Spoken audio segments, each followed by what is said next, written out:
The bridge of the U.S. Valiant was quiet. Captain Jack Morgan stood near the main window, looking at the stars. The ship was on a normal patrol mission in Sector 7. Everything seemed peaceful. Jack was thinking about his daughter's birthday next week.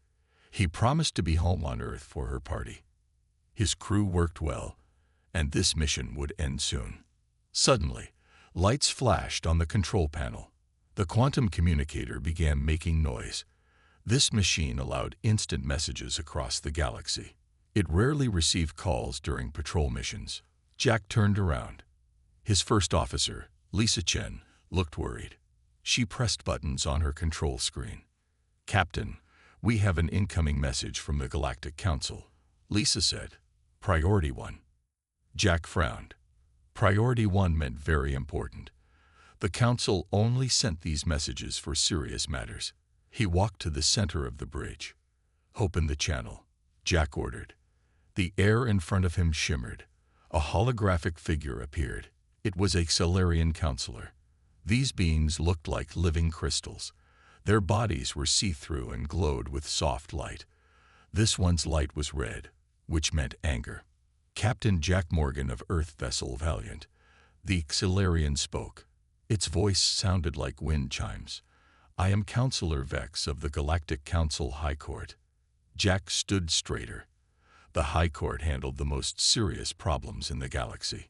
"Counselor Vex," Jack replied. "How can I help you?"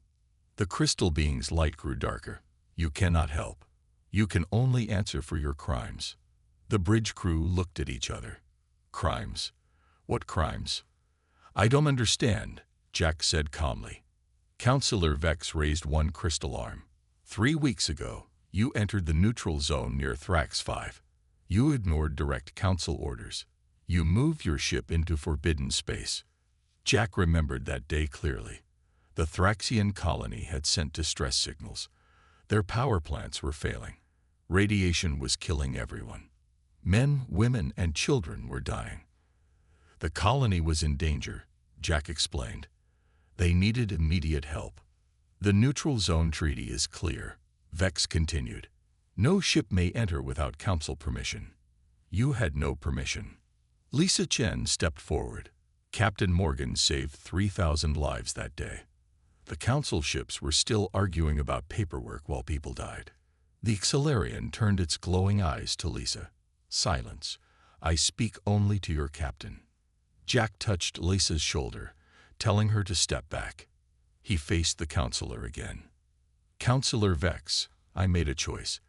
Let innocent people die or break a treaty rule. I chose to save lives." "Your reasons do not matter," Vex said. "You broke Treaty 47B. This is a fact. You must face the High Court." The hologram flickered. Another figure appeared next to Vex.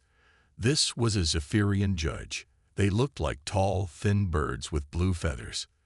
This one wore the white robes of the Justice Department. "Captain Morgan," the Zephyrian spoke with a whistling voice. "You will report to Centauri Prime in 7 days. You will stand trial for treaty violations." Jack felt anger building inside him.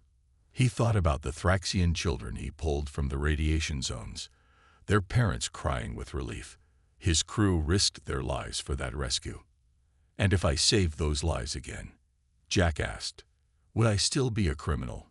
Both aliens looked at him with cold eyes. "You would," Vex answered. "The law is the law. Humans always let emotions cloud their judgment. This is why you need guidance." The Zephyrian judge raised one wing. 7 days, Captain. Do not be late. The consequences for Earth would be unfortunate." The holograms vanished. The bridge fell silent. Chief Engineer Ryan Torres spoke first. "Captain, they can't be serious. We saved those people." Jack looked around at his crew. He saw fear in some faces, anger in others. These were good people. They followed his orders during the rescue. Now they might all face punishment. "Set course for Centauri Prime," Jack ordered. "Maximum speed." As the ship changed direction, Jack thought about what happened. The Galactic Council controlled travel and trade between star systems. Earth joined only 50 years ago. Many alien species still saw humans as too young, too emotional for space politics. But Jack knew one thing. He would make the same choice again. Some things were more important than rules. Life was more important than treaties. The stars streaked past as the Valiant headed toward its date with galactic justice. Centauri Prime was the capital of the Galactic Council. The planet had 3 suns that never set. Buildings made of crystal and metal reached high into the purple sky. Ships from 100 different worlds filled the spaceports. Jack Morgan stood in the Earth Embassy. The building was small compared to the alien structures around it. Ambassador Patricia Wells sat behind her desk. She looked tired. "Jack, this is serious," Patricia said. "The council wants to make an example of you." Jack adjusted his dress uniform. He didn't like formal clothes, but the trial required them. "I know, but I couldn't let those people die." Patricia stood up. She was older than Jack, with gray hair and kind eyes. "I understand. I've been negotiating all week. The Zephyrians and Altarians want strict punishment. They say humans don't respect council law." "And what do you think?" Jack asked. "I think you did the right thing," Patricia replied. "But being right doesn't always help in politics." The door opened. Samuel Brooks entered the room. He was Earth's best lawyer for alien law. He was young but smart. The council respected him. "Captain Morgan," Samuel said, "we need to discuss your defense." They sat at a round table. Samuel opened his computer files. "The prosecution will focus on the treaty violation," Samuel explained. "You entered the neutral zone without permission. That's a clear fact we can't deny." "I'm not denying it," Jack said. "But we can argue about why you did it," Samuel continued. "The council values logic over emotion. We need to show that saving lives was the logical choice." Patricia leaned forward. "The problem is cultural. Most council species think humans are too impulsive. They see our emotions as weakness." Jack thought about his crew. They didn't hesitate during the rescue. Engineer Katie Palmer almost died from radiation exposure while saving Thraxian children. That wasn't weakness. That was strength. "When does the trial start?" Jack asked. "Tomorrow morning," Samuel answered. "The full council will be there. 12 species will judge you." Jack knew the council members. The Solarians were logical but cold. The Zephyrians followed rules without question. The Altarians cared only about trade. Few of them would understand human compassion. "What about the others?" Jack asked. "The Mantillians? The Karani?" Patricia smiled sadly. "The smaller species don't have much power. They might sympathize with you, but they fear the major powers." Lisa Chen entered the room. She wore her dress uniform too. "Captain, the crew wants to testify for you." "No," Jack said firmly. "This is my responsibility. I gave the orders."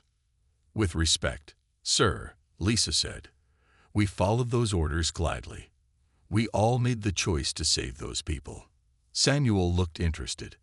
"Actually, crew testimony might help. It shows this wasn't just one person's decision. It was human nature in action." The next morning, Jack entered the council chamber. The room was huge. Seats rose in circles around a central platform. Representatives from all council species filled the seats. Their different shapes and colors made the room look like an alien rainbow. Jack walked to the platform.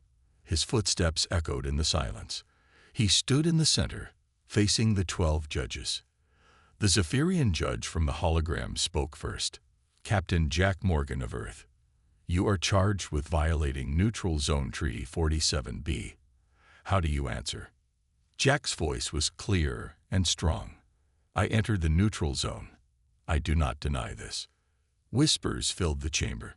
Many expected him to make excuses. The Altarian judge, a being that looked like living water, spoke next. "You admit your guilt?" "I admit the facts," Jack said. "I entered the zone to save 3,000 lives. I would do it again." More whispers. Some sounded angry, others curious. Velkarian Adjudicator Zix stood up. He was the prosecutor. Velkarians looked like giant spiders made of metal. Most species feared them. The defendant admits his crime, Zix said. His voice sounded like grinding gears. He shows no remorse. He threatens to break our laws again. This proves humans cannot be trusted with council membership. Samuel Brooks stood up. Objection. Captain Morgan admits to actions, not crimes. There is a difference between breaking a rule and committing evil. The judges looked at each other. This trial was already becoming more complicated than expected. The human concept of moral choice versus legal obligation was about to challenge the entire council system. The council chamber grew quiet. Prosecutor Zix activated the holographic display. Images filled the air above the platform. They showed the U.S. Valiant entering the neutral zone. Observe, Zix said. The defendant's ship crossed the treaty boundary at exactly 1500 hours, star date 41-27-3. The images change. They showed Jack on his bridge, giving orders. The timestamp was clear. The evidence was perfect. Captain Morgan knew the law. Zix continued. His computer warned him 3 times about the treaty violation. He ignored each warning. Jack watched the images. He remembered that day clearly. Each warning had made him think about the dying colonists. Each time, he chose life over law. Samuel Brooks stood up. The prosecution shows what happened, but not why. We request permission to show our own evidence. The 12 judges discussed quietly. The Exilarian judge nodded. Permission granted. Samuel activated his own display. New images appeared. They showed the Thraxian colony. Buildings burned. People ran in panic. The radiation readings were deadly. This is what Captain Morgan saw, Samuel said. Children dying. Families suffering. The colony had 6 hours before total radiation poisoning. The images changed again. They showed council ships waiting outside the neutral zone. Their crews did nothing while people died. The nearest council vessel was the Harmony, Samuel explained. They waited 16 hours for proper authorization. By then, half the colony would have been dead. A new image appeared. It showed Engineer Katie Palmer in the medical bay. Her skin was burned from radiation. She looked very sick but alive. This is Engineer Palmer, Samuel said. She entered the most dangerous areas to save Thraxian children. She almost died. No council regulation would have asked for such sacrifice. Jack saw some aliens in the audience shift uncomfortably. The Mantillians, especially, seemed moved by the images. Prosecutor Zix raised one metal leg. Emotional appeals do not change facts. The treaty exists for good reasons. The neutral zone prevents wars. But at what cost? Samuel asked. When laws become more important than lives, haven't we lost our purpose? The chamber filled with murmurs. This question challenged everything the council believed. The Andromedan judge spoke. Andromedans looked like clouds of living light. We must hear from the rescued colonists. A small figure walked onto the platform. It was a Thraxian child, maybe 8 years old. Thraxians looked like small bears with blue fur. This one had bandages on her arms. Tell us your name, the Exilarian judge said gently. I am Lua, the child said in a small voice. Captain Morgan saved my family. What do you remember? The judge asked. Lua's eyes filled with tears. The air turned poison. My baby brother couldn't breathe. Mother was crying. Then the human ship came. The human woman picked us up. She carried us to safety even when her skin turned red from the poison air. Jack remembered that moment. Katie Palmer had refused to leave any child behind. She made 6 trips into the radiation zone. The human woman got very sick, Lua continued. But she smiled at us. She said we would be okay. She was right. The child looked at Jack. Thank you, Captain. My brother lives because of you. Even some of the strict judges looked moved. The Zephyrian judge ruffled his feathers, a sign of distress. Prosecutor Zix was not finished. One saved life does not excuse breaking galactic law. What if every captain ignored treaties when they felt emotional? Samuel had prepared for this. Then maybe more lives would be saved. The captain made a moral choice. He placed compassion above bureaucracy. Chaos would follow, Zix argued. Rules exist to maintain order. Order without mercy is tyranny, Samuel replied. The judges whispered among themselves. This trial was becoming more than just about one captain. It was about the very foundation of council law. The Karani judge, a small being with large eyes, spoke up. We would like to see the council's own response records from that day. Zix's metal body stiffened. That information is classified. In a trial of this importance, the Karani asked, nothing should be hidden. The atmosphere in the chamber changed. What were the council ships doing during those 16 hours? The question hung in the air like a storm cloud about to break. That night, Jack couldn't sleep. He walked through the Earth Embassy thinking about the trial. Something bothered him about Zix's reaction to the classified records request. Maria Rodriguez was working late in the intelligence office. She was Earth's best data analyst. Her computers could break through most alien encryption. Can't sleep either. Maria asked when Jack entered. No, Jack said. Something feels wrong about this whole thing. Maria nodded. I've been thinking the same. The council's response time was too slow, even for them. Can you look into it? Jack asked. Maria smiled. Already started, but council systems are heavily protected. The door opened. A tall figure entered. It was Korvax, a Mantillian data analyst. Mantillians looked like giant moths with brilliant wing patterns. Korvax worked for the council, but had always been friendly to humans. Captain Morgan, Korvax whispered. I should not be here. What's wrong? Jack asked. Korvax's wings trembled, a sign of nervousness. The trial today, the child's testimony. It reminded me why I became a public servant. To help people, not follow blind rules. Maria looked interested. Can you help us access council records? I could lose my position, Korvax said. But some things are more important than jobs. Together, Maria and Korvax worked through the night. Their computers hummed as they broke through security layers. Jack watched, amazed at how well the human and alien worked together. Got it, Maria said finally. Council communication logs from the day of the Thraxian crisis.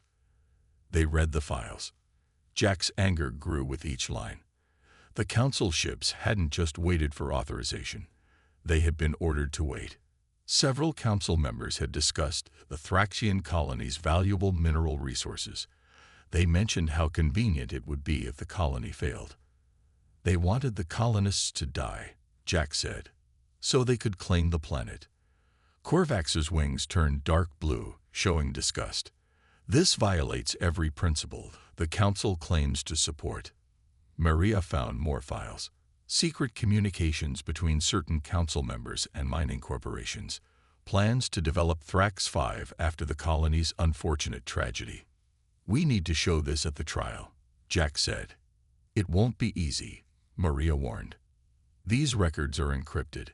They'll claim we fabricated them. Korvax straightened his wings. I will testify. I have access codes that prove these are real. You'll lose everything, Jack said. Perhaps, Korvax replied. But I'll keep my honor. The next morning, the trial resumed. Prosecutor Zix seemed confident. He had prepared a long speech about the importance of order. Samuel Brooks interrupted. Your honors, we have new evidence. The judges looked surprised. Zix's metal body clicked with annoyance. What evidence? Evidence that changes everything, Samuel said. Maria entered the chamber with her computer.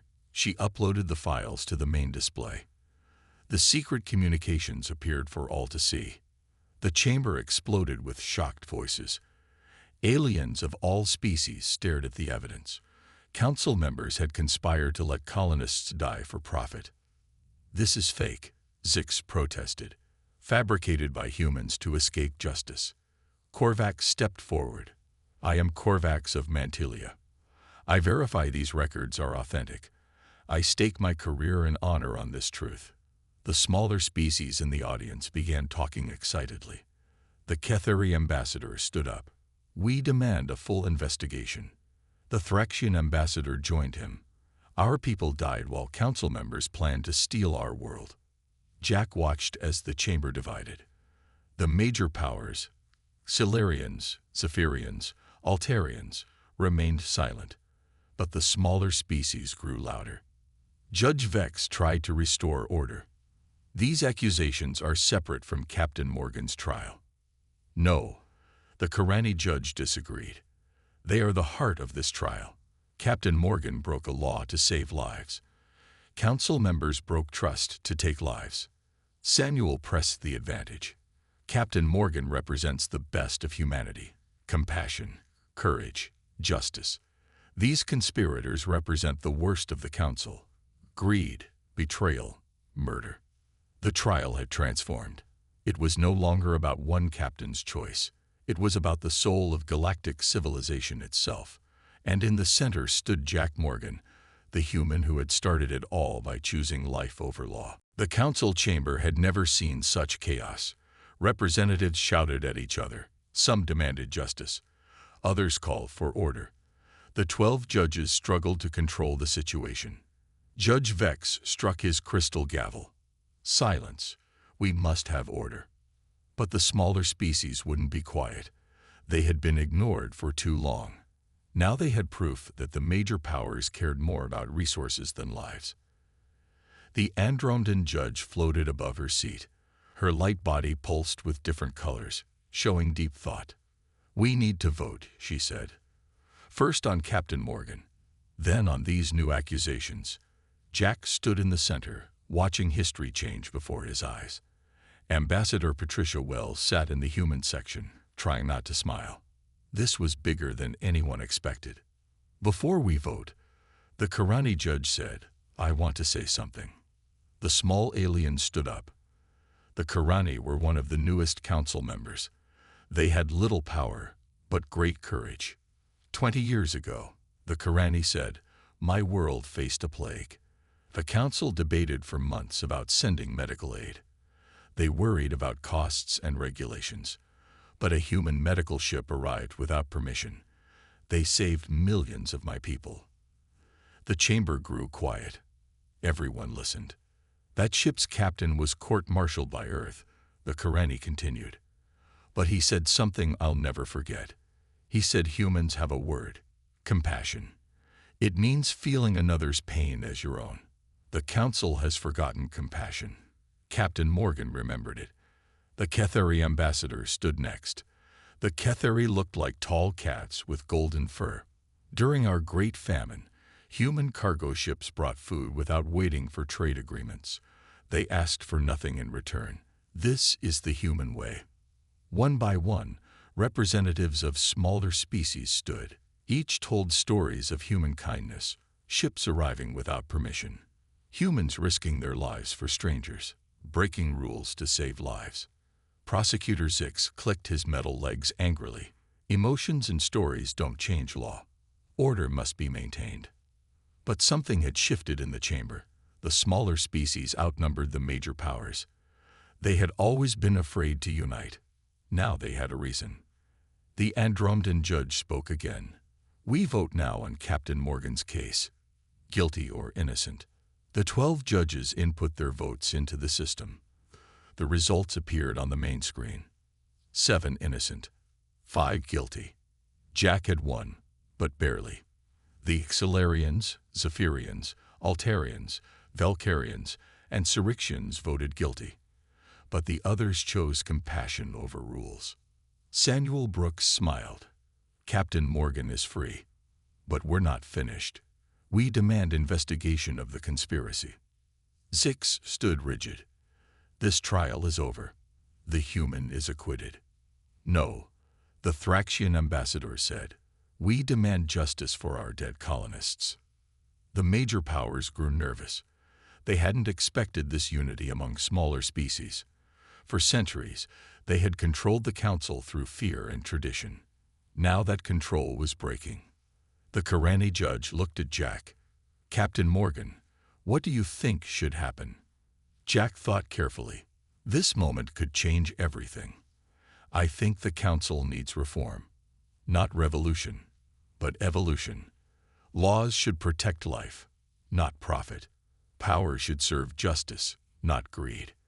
The human section erupted in applause. Many smaller species joined them. Even some citizens from major power worlds clapped. The message was spreading. Judge Vex's crystal body turned dark red. "The council has spoken on the Morgan case. These other matters require separate procedures." "Then we begin those procedures now," the Andromedan judge said. Her species had always remained neutral. But even they could see the need for change. The Syrixian judge stood. Syrixians were warriors who valued strength above all. "This chaos proves humans are dangerous. They spread disorder wherever they go." Jack stepped forward. "We spread questions, like why should a child die for a treaty? Why should profit matter more than life? If these questions create disorder, then perhaps the old order was wrong." The chamber fell silent. Everyone waited to see what would happen next. The smaller species had found their voice. The major powers faced their greatest challenge, and at the center stood humanity, the newest members who might transform them all. The vote that followed changed galactic history. After hours of debate, the council agreed to full investigations of the Thraxian conspiracy. More importantly, they voted on the Morgan Doctrine, a new law stating that saving lives took priority over bureaucratic procedures. The major powers fought hard against it. Judge Vex warned of chaos. Prosecutor Zix predicted the end of order. But the smaller species held firm. The final vote was 38 in favor, 19 against.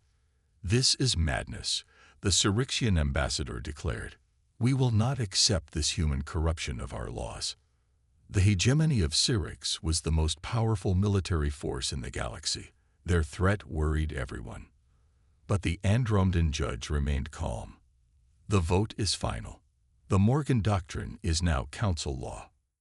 Jack felt history shifting around him. He hadn't meant to start a revolution. He just wanted to save lives. Now his name would be attached to the biggest council reform in centuries. Ambassador Wells approached him after the session. "You've done something remarkable, Jack, but there will be consequences." She was right. Over the following days, 4 major powers announced their withdrawal from the council. The Syrixians left first, followed by the Valkyrians, the Dominion of Skeptri, and the Hegemonic Alliance. "Let them go," said the Mantilian ambassador. "We'll build something better without them." The remaining council worked quickly. They elected new leadership. For the first time, a human joined the Security Council. Earth earned a permanent seat, recognizing humanity's moral leadership. Jack was promoted to admiral and given a new mission. He would command the first mixed-species fleet. Ships from Earth, Mantilia, Kethari, and 12 other worlds would serve together. "Your job is to implement the Morgan Doctrine," the new council president told him. She was Thrayani, from a species that looked like living trees. "Show the galaxy that compassion and strength can work together."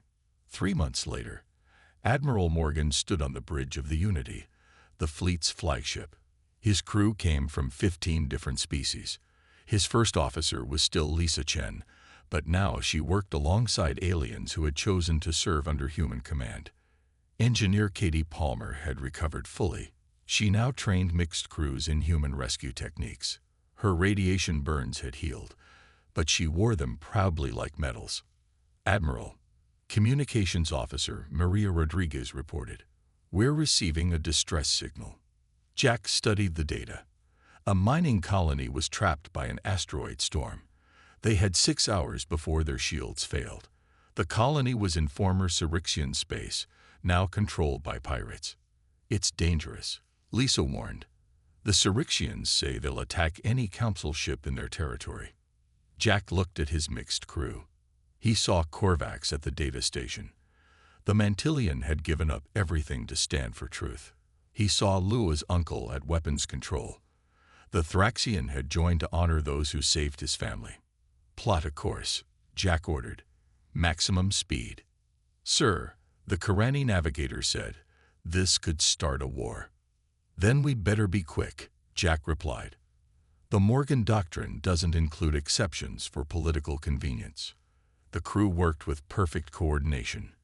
Human intuition combined with alien precision. They'd reached the colony in 4 hours, dodging pirate attacks along the way. The rescue was textbook perfect. Every life saved. No casualties. Even the pirates seemed confused by the fleet's efficiency. When they returned to Council space, news of the rescue had spread. More species applied to join the reformed Council. Young aliens enrolled in Earth's military academies, wanting to learn the human way of balancing compassion with courage. The old guard powers watched from their isolated territories. They had expected chaos when humans gained influence. Instead, they saw a stronger, more unified council emerging. In his quarters that night, Jack received a message from his daughter on Earth. She had watched the rescue on the news. "Dad," she said, "my teacher says you're making history. I told her you're just doing what's right." Jack smiled. His 8-year-old daughter understood what the great powers couldn't. Sometimes the simplest truth was the most powerful. Doing right was always the correct choice. 20 years passed. Admiral Jack Morgan, now gray-haired but still strong, stood in the Grand Hall of the Galactic Council. The ceremony today would mark 2 decades since the Morgan Doctrine changed everything. The hall looked different now. Representatives from 53 species filled the seats. Even some former enemy powers had rejoined, drawn by the Council's new prosperity and justice. Jack's daughter, Annie Morgan, stood beside him. She wore the uniform of a Council peacekeeper, following her father's path. The little girl who once worried about birthday parties now protected entire star systems. "Ladies and gentlemen, beings of all worlds," the Council president announced, "we gather to honor the human who changed our galaxy." Jack felt uncomfortable with praise. He looked around the hall. So many faces he recognized. Korvax, now Director of Council Intelligence. Katie Palmer, head of the Unified Engineering Corps. Lisa Chen, commander of her own fleet. The president continued. 20 years ago, Captain Morgan made a choice: save lives or follow rules. That choice sparked the greatest reform in Council history. Videos played above the assembly. They showed the original Thraxian rescue, the trial that exposed corruption, the battles that proved compassion could defeat cruelty. The Morgan Doctrine seemed radical then, the president said. Now it's the foundation of our civilization. Lives before laws, mercy before judgment, unity through diversity. The Syrixian ambassador stood. His people had rejoined 5 years ago, after internal revolutions replaced their warmongering leadership. "My species once called humans weak. We were wrong. True strength comes from protecting others, not dominating them." More testimonies followed. The Velcarians spoke of human forgiveness. The Thraxians told of Earth's continued support for their colonies. Even the proud Xilarians admitted that human emotion had brought wisdom their logic missed. Maria Rodriguez, now Earth's ambassador, presented the statistics. Since the Morgan Doctrine passed, civilian casualties in conflicts dropped 90%. Poverty decreased by 60%. Interspecies cooperation increased 300%. But Jack knew the real victory wasn't in numbers. It was in the young beings attending integrated academies, in the mixed crews serving together, in the former enemies now calling each other friends. The president called Jack forward.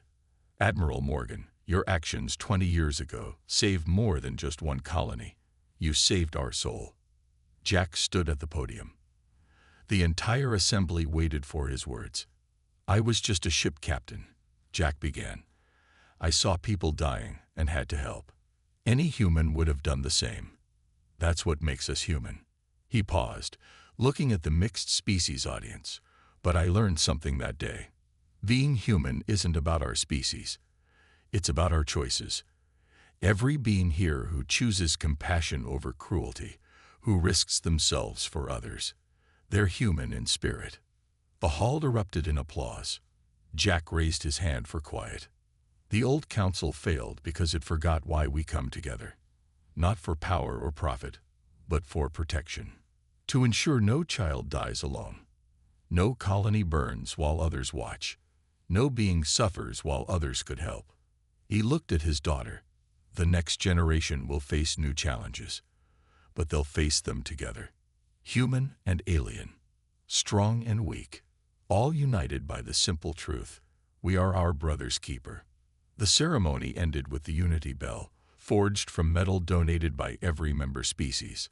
Its ring echoed through the station and across the communication networks to every council world. That night, Jack stood in his quarters, looking at the stars. Earth's sun was just another point of light among millions, but humanity's idea had spread everywhere, that compassion was strength, that diversity was power, that every life mattered. A message arrived from the frontier. New species had made contact, wanting to join the council.